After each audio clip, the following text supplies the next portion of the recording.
All right, hi, Julie D with Culinary Works here, and I'm back in the kitchen. And tonight we are going to make a great pasta dish. This is a pasta dish that I have a lot at home. A lot of times I'll try to make extra so that I can have some for lunch, like the next day or the day after that. And it is basically like pasta with broccoli. And I'm going to use a gluten-free pasta today. I never know how to pronounce this one, but it's the tinkiata. So there's a lot of really healthier versions of pasta out there these days. So, whether it's like quinoa and rice pasta, this one's brown rice pasta, but there's a lot of different versions and options that you can choose out there today. So kind of take a look at them, other than, just the regular,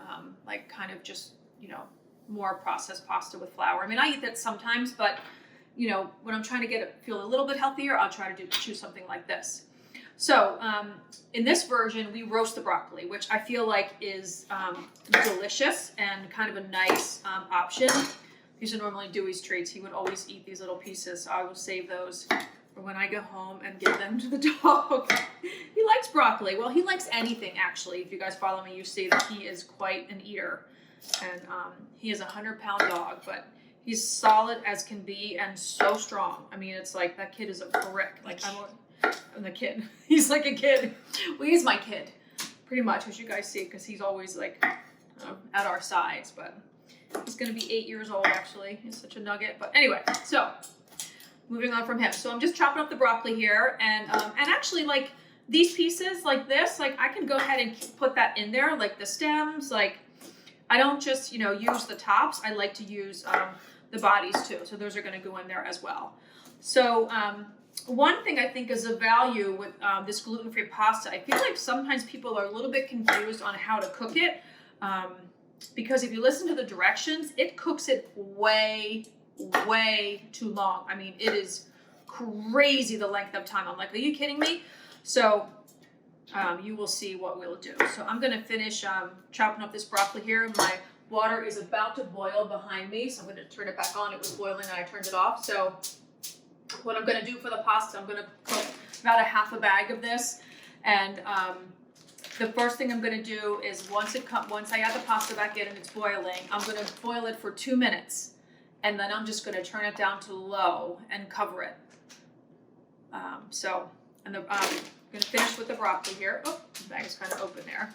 Let's just say, kind of this is the amount that we're going to use here, right? I think that might be enough for about a half a pound. All right, so my oven is pretty high. I have it at like 375 convection, so that's a pretty hot oven. Okay, so we are going to take some olive oil, salt, and pepper. I'm going to gather this up nice and tight here, so it'll be better to season it. So we're going to take our olive oil, drizzle, drizzle. Pretty generous there, right? There's just no good sprinkle of salt and some pepper. And then we're going to spread it out. That's really, really important. Give it a good mixy mix. Mix it all up here. Okay. And then we're going to spread this out just like this. So that has a lot of breathing room, a lot of browning room. So the edges get nice and crisp. And really yummy. Okay, so I'm going to go ahead and stick this in the oven. We're going to get our pasta going, and then we will come right back. So we are continuing along with our pasta and our roasted broccoli. Now I just want to reinforce for a minute about the gluten-free pasta. I know this is contrary to pasta cardinal rule, rinsing the pasta, but with gluten-free pasta, you really need to rinse the pasta. Okay, that's just a gluten-free thing. I don't know why, but it really cooks so much better when you rinse the gluten-free pasta. So again, I let it boil for 2 minutes and then I turn it down to low and I cover it, the gluten-free, okay? And then you have to keep your eye on it. I only cooked it maybe I think it was 5 or 6 minutes at the most for this, for this kind of shape of pasta here. And then I did rinse it. Again, I know it's not your typical thing to rinse pasta, but with gluten-free, you really have to. I did keep a little bit of the, kind of starchy water, but I rinsed it, so get over it. Okay, so we are going to coat the bottom of our skillet here with some olive oil, like a generous kind of coating there, all right? we're gonna add our chopped garlic, about 3 good-sized cloves of garlic, because we want that kind of yummy garlic flavor there. I'm gonna turn up my heat a little bit. Let that garlic cook. We have our roasted broccoli here. It looks delicious. Take a look. So that looks so good. I'm trying not to eat it all, but the little like crunchy pieces. Hear that? Are yummy. It's like nature's candy here. All right. So let the garlic cook there. You don't want the garlic to burn. You have to be really, really careful here. So I'm going to like, as soon as I kind of start to smell it, I'm going to get our broccoli ready. Like there's nothing, you don't ever want burnt garlic, right? Doesn't taste good. I throw a little bit of crushed red pepper in there, just a tiny bit. You could always add some more at the end. All right, so that's looking pretty good. It's not burnt, but I can definitely smell it. So I'm going to go ahead and add our broccoli. I did add the rest of the broccoli too.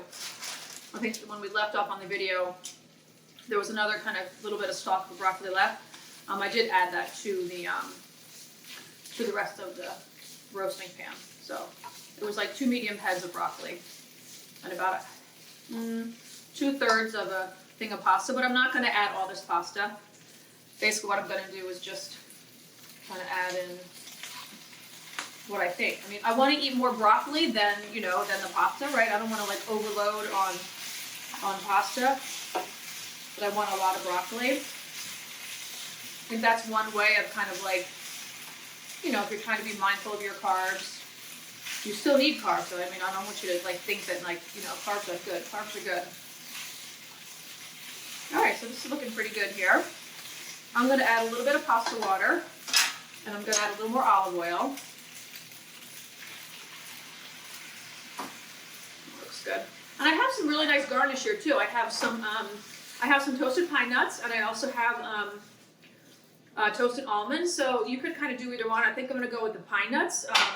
But really, kind of whatever you have, any little nut is just going to add that little bit of like kind of extra crunch and kind of that, nice nutty flavor. And the one thing with pasta too is just don't like, you need this little pasta liquid here. We're going to add a little more olive oil. Give this just a minute because this is going to help kind of bring everything together here. This is a forward and back motion in case you're kind of like, oh boy. Don't feel like you have to do that. You can easily just, stir it, just with your spoon or spatula too. So we're going to let some of this water kind of evaporate here. Make sure our heat's still on. Here. And then we're going to start to add our olive oil. And then we're going to turn the heat off and add a little bit of Parmesan cheese. Not a ton, but just enough that like, add that little bit of indulgence there. It's okay. Hard cheeses are not so bad for you. And it also just is satisfying. Like remember to eat like and feel satisfied and feel like, oh my gosh, like that was so delicious. Like I had that little bit of yummy fatty taste of like that cheese, along with that, delectable pasta. Like that's a big element of health too, is to eat to feel satisfied. All right, so we're kind of getting a little more dry here, so it's looking pretty good. So just take a peek here. I just want you to kind of see, there's not a lot of moisture left there, right?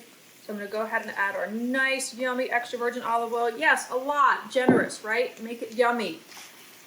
All right, that looks good. I did season the pasta water too with some salt, okay? So we're going to go ahead and turn off our heat here. We're going to add a little bit more crushed red pepper, just because why not? Because it tastes so yummy. With that extra element of heat, we're going to go ahead and add our pine nuts.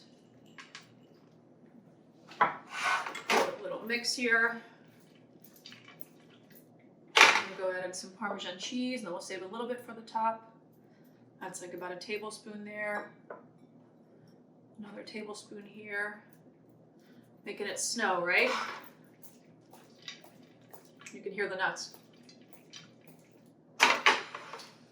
Let me give it a taste before we put it in our serving bowl and kind of see, how we're doing here.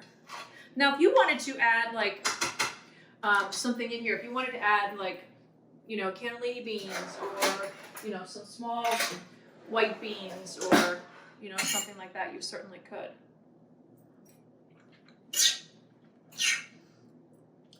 The pasta's not overcooked.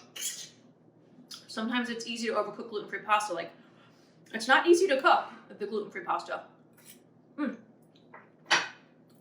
It's like, you can taste the olive oil. Like, it's satisfying. Like, remember, like, you need to cook so you feel satisfied. That's like healthy. Okay, so we're gonna plate it up and show you what it looks like here.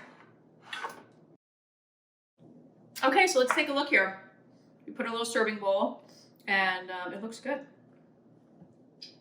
Just so you get a little piece of broccoli in the pasta.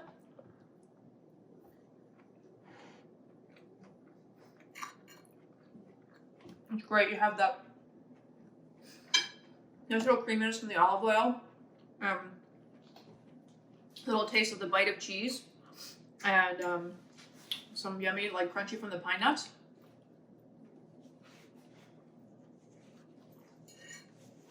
Great, vegetarian, yummy, and the roasting the broccoli, I feel like just gives it like a richer flavor than if you were just to normally saute it. So try it out, my friends. Hope this was inspirational for you.